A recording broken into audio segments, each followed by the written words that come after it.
The invitation to the Moore family's barbecue stirred up a whirlwind of emotions in Heather. It wasn't just another family event, it was the official announcement of her cousin Olivia's engagement to Tyler, the man Heather had secretly loved for over a year. The same cousin with whom she shared laughter and sweat during workouts at the gym 3 times a week. The same person who, unknowingly, now possessed something Heather deeply desired. Staring at the elegant invitation on the kitchen table of her small apartment, Heather sighed. At 28, she felt like the eternal single one in the family. Aunt Margaret would certainly make those comments about the biological clock not waiting for anyone, while Uncle Geoffrey would ask, between gulps of beer, about that nice guy from last time, referring to some ex-boyfriend she barely remembered. "I can't go alone again," she murmured to herself, running her fingers through her wavy brown hair. Your phone buzzed. It was a message from Brandon. "Afternoon coffee? I just got off a shift and need caffeine before I crash. The usual place?" Brandon Green. Your best friend for 6 years, ever since you met in medical school. While you went into pediatrics, he chose emergency medicine. Different specialties, but lives that intertwined daily. Brandon was your safe harbour, the shoulder you cried on after every breakup, the confidant who knew your darkest secrets, the friend who showed up with vanilla ice cream and romantic comedy movies when you had a broken heart. And that was when the idea emerged. First as an absurd glimmer, then as a desperate solution. "What do you want me to do?" Brandon nearly choked on his coffee, his wide green eyes fixed on Heather. "I want you to be my rental boyfriend," she repeated, leaning over the small cafe table. "Just for a weekend. It's Olivia and Tyler's engagement and Her voice faltered. "I can't stand the pitying looks from my family anymore." Brandon observed her for a few moments. Heather didn't notice the slight tremor in his hands as he set down the cup. "You know you don't have to prove anything to anyone, right?" he said, his voice lower and more serious than usual. "I know, but..." She took a deep breath. "Remember when Olivia started dating Tyler?" I smiled and took pictures with them, pretending everything was fine. "But it wasn't, Brandon. He was..." She hesitated. "The guy you were in love with," he completed. "I know. You called me at 3 in the morning after that party." Heather nodded, embarrassed by the memory of that night when she cried on the phone while Brandon listened patiently. "I just want to show that I'm okay, that I've moved on, that my life is also moving forward," she confessed, looking at her hands that were nervously playing with the napkin. Brandon remained silent long enough for her to look up. When she did, she found an expression in his eyes that she couldn't fully decipher. "All right," he finally replied. "I can be your rented boyfriend for a weekend." "Really?" Her eyes sparkled. "How much do you charge?" she joked. He smiled, but the smile didn't reach his eyes. "A dinner. On the way back, you cook." "Deal!" Heather extended her hand, sealing the agreement as if it were just any business, without noticing the weight in his gaze. On the way to the family's country house, Heather reviewed the basic information Brandon would need to know to make their relationship convincing. "So we met at the hospital just like it really happened, but instead of just being friends, you fell in love with my clumsy way of spilling coffee on your clothes," she said, adjusting the rearview mirror. Brandon drove calmly, his eyes on the road. "Actually, I think we don't need to invent much," he replied, surprising her. "The best lies contain fragments of truth." "What do you mean?" Heather looked at him, confused. "We can say that we have been friends for years, but that we recently realized there was something more. It's simple and close enough to reality to be convincing." There was something in the way he spoke that made Heather feel a strange shiver. "Makes sense," she agreed, looking back out the window. "And when they ask why I never mentioned you before, you will say that we wanted to be sure before going public, that we were afraid of risking our friendship." Heather nodded, impressed. "You're good at this. Have you had other rented girlfriends?" she joked. Brandon smiled, but there was something melancholy in his gaze that she didn't notice. "No, you are the first." The arrival at the country house was exactly as Heather had imagined. Her mother, Eleanor, embraced Brandon with excessive enthusiasm. Her father, Robert, shook his hand firmly, assessing him silently. Aunt Margaret, with her indiscreet remarks, wasted no time. "Finally, Heather, we thought you were going to end up alone with 17 cats." Brandon surprised everyone, especially Heather, when he wrapped his arm around her waist naturally and responded with a calm smile. "Well, she won't be alone, but can we have dogs instead of cats?" The whole family laughed, and Heather felt a strange warmth rising up her neck. There was something different about the way Brandon touched her, the way he smiled at her. It seemed so genuine. During dinner, she noticed how he seamlessly integrated into the family conversations. He knew details about each family member that she had mentioned casually over the years. He remembered that her father liked classic jazz, that her mother collected porcelain miniatures, that her younger brother dreamed of being a pilot. At one point, when everyone was engrossed in dessert, her cousin Olivia approached, seeming genuinely happy for her. "He's amazing, Heather. The way he looks at you." Olivia sighed. "It's like you're the only person in the world when he talks." Heather felt a lump in her throat. Brandon was acting so well that even her own cousin, whom she secretly envied, was convinced. "We are happy," she replied, forcing a smile. That night, as they settled into the guest room, Brandon prepared a mattress on the floor. "You were amazing today," she finally said. "Even I almost believe that we are in love." Brandon smiled but did not respond. Then he picked up a book from the bedside table and began to read, leaving Heather with a strange feeling that something unspoken was lingering between them. The second day brought outdoor activities, a hike along the nearby forest trail, games on the grass, and the famous Moore barbecue. Brandon stayed by Heather's side the whole time, anticipating her needs, completing her sentences, sharing knowing glances that seemed like a code between long-term lovers. During the walk, Heather stumbled over a root. Before she could fall, Brandon caught her by the waist, pulling her against his chest. For a moment they stayed like that, too close, breaths intertwined. There was something in his eyes, a vulnerability she had never noticed before. "Thank you," she whispered, unsettled by the closeness.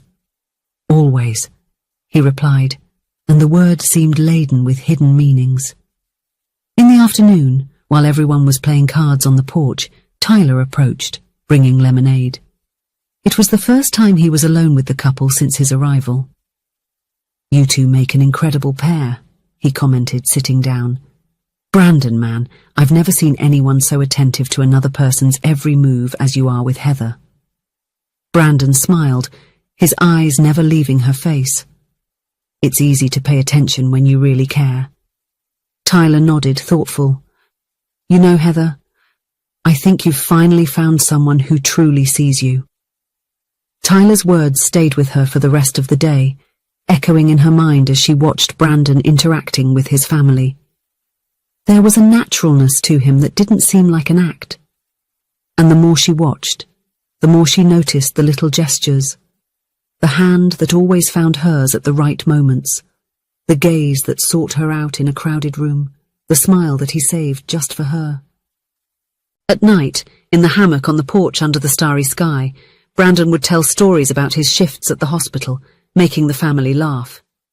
Heather watched him with growing admiration. How had she never realized how captivating he was? How his stories always made her feel both safe and entertained at the same time. When everyone began to retire and they were finally alone on the porch, Heather asked in a low voice, "How do you make it seem so real?" Brandon looked at her for a long moment before answering. "Maybe because part of it is." She frowned, confused, but before she could ask what he meant, her mother called them inside, breaking the moment. On the morning of the last day, Heather woke up feeling a strange melancholy. She found Brandon already up, watching the sunrise through the window. There was something contemplative about his posture. "Everything okay?" she asked, approaching. "Just thinking," he replied, turning with a gentle smile. "We need to pack our bags. We're leaving after lunch, right?" She nodded, noticing a subtle change in him, as if something had been decided during that silent contemplation. The farewell lunch was lively, with promises of future visits and invitations to Olivia and Tyler's wedding. Everyone seemed to have accepted and adored Brandon as part of the family. Her mother even whispered in her ear that "you've finally found someone who is your equal." The moment of goodbyes came too quickly. Hugs, kisses, more promises. And then they were back in the car, leaving the country house behind. The silence between them had a different weight now.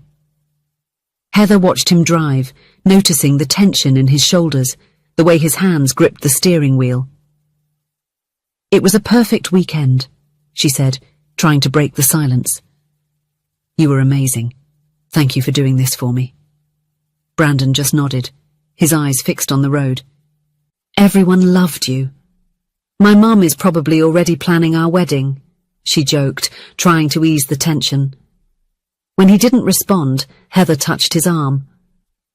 "Brandon, is everything okay?" He slowed the car and pulled over to the side of the road. For a few moments he just stared out the window, as if gathering courage for something. Then turning to her, he said, "I need to tell you something, Heather. And maybe after this you won't want to be my friend anymore, but I can't keep pretending." Her heart raced. "What is it? You're scaring me." Brandon took a deep breath. "I wasn't acting this weekend." He looked directly into her eyes. "I've always loved you." Heather felt as if the air had been sucked out of her lungs. "What?"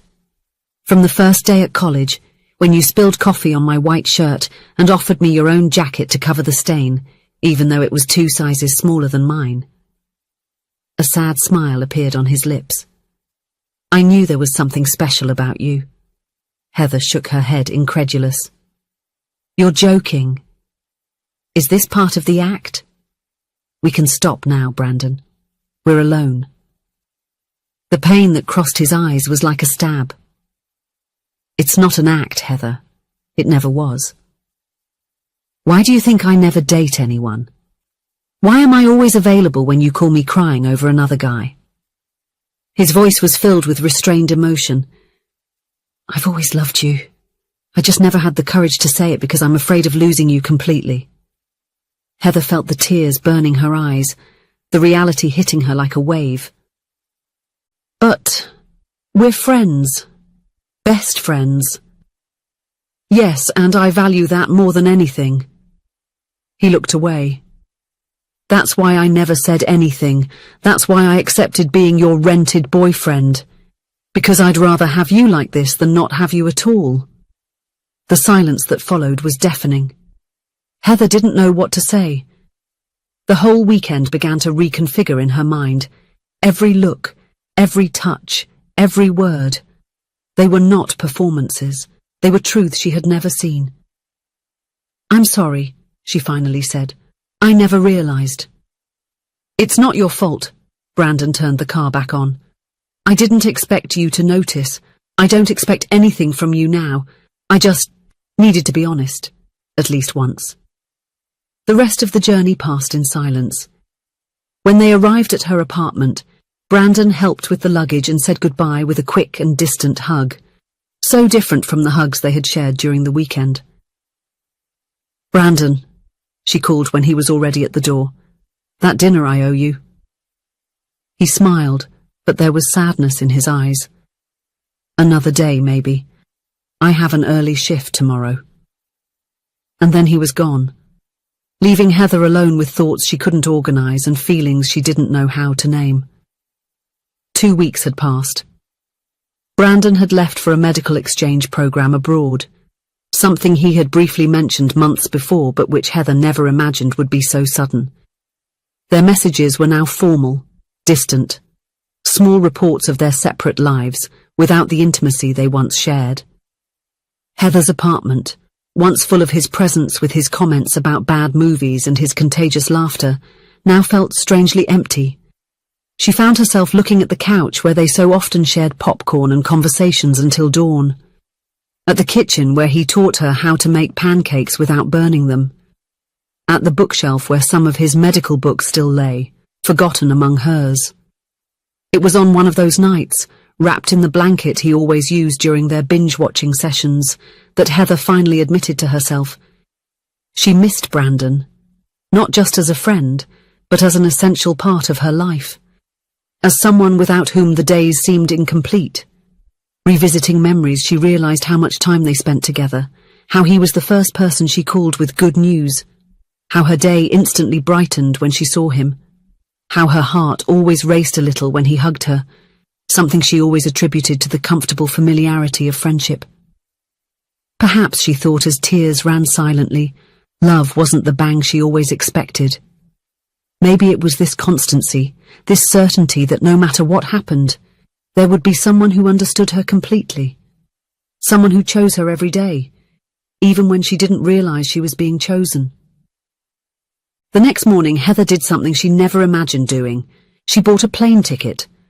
Brandon was thousands of miles away, but the distance seemed small compared to the possibility of losing him forever.